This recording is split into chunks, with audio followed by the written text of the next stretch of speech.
room, got me feeling crazy. Shot my heart, boom, boom. Any other boy would stare, but me, I look away, cause you're making me scared. Trying not to breathe, 1, 2, 3. Assalamualaikum warahmatullahi wabarakatuh.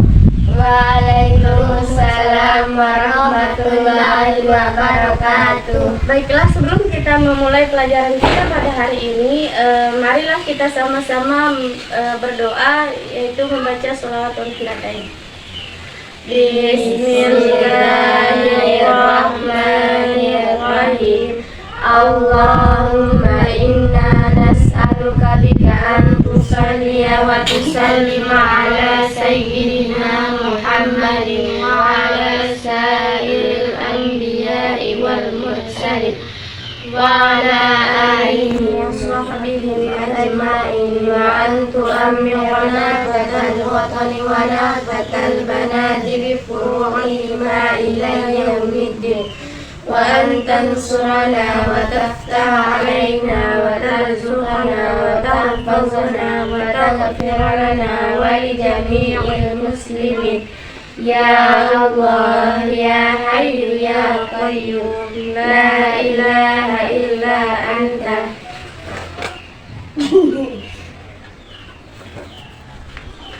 Baiklah, pada pertemuan kali ini kita akan membahas tentang tayamum. Sebelum kita lanjut, ada yang tahu apa itu tayamum atau pengertian tayamum atau yang pernah melakukan tayamum?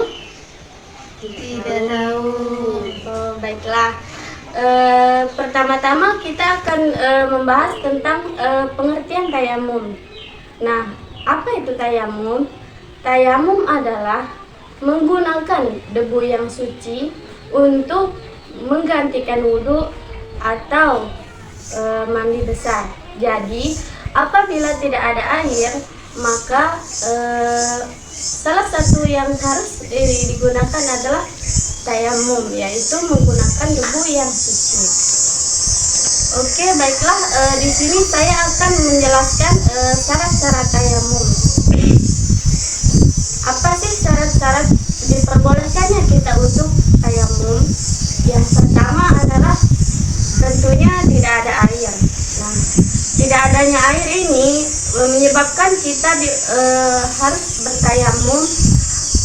Misalkan kekeringan gitu ya, kekeringan dan tidak ada air, maka ketika kita akan melaksanakan sholat, maka kita harus bertayamum. Itu syarat yang pertama. Kemudian syarat yang kedua yaitu sakit. Sakit yang gimana? Sakit yang sakit yang tidak bisa terkena air. Kenapa harus tayamum gitu? Kenapa harus tayamum padahal ada air? Kenapa? Karena ditakutkan nanti apabila terkena air sakitnya itu, maka dia akan bertambah parah. Contoh sakitnya itu misal kayak penyakit kulit, cacar, atau tipes, itu nggak bisa kena air ya. Kemudian syarat yang ketiga yang mengharuskan kita untuk bertayamum adalah perjalanan jauh. Perjalanan jauh ini maksudnya sangat jauh gitu. Misal kita naik pesawat atau naik bis yang tidak memungkinkan adanya air di sana. Misalkan kita kan mungkin pernah melihat orang ada yang sholat sambil duduk di pesawat dan ada di bis gitu. Dia itu menggunakan tayamum ya untuk sholatnya. Kemudian yang selanjutnya adalah syarat yang mengharuskan kita untuk bertayamum adalah ada air tapi cuma sedikit, hanya cukup untuk dia minum. Misalkan ada orang yang sedang berada di gurun pasir, dia ini ada waktu sholat, dia mau sholat, tapi dia kenapa dia harus tayamum? Karena air yang dibawa itu cuma satu botol kecil yang cukup untuk dia minum aja. Misalkan nanti kalau dia pakai air itu untuk wudhu, maka dia tidak ada untuk dia minum. Nanti daripada dia mati kehausan di tengah gurun, jadi lebih baik dia bertayamum. Nah, Padahal kan ada airnya, tapi bisa dia bertayamum. Kemudian selanjutnya adalah syaratnya harus menggunakan debu yang suci. Debu yang suci itu ada di mana? Bisa kita kias debu itu ada di mana-mana ya. Tapi jangan debu yang di jalan yang biasa ada makhluk-makhluk lewat itu.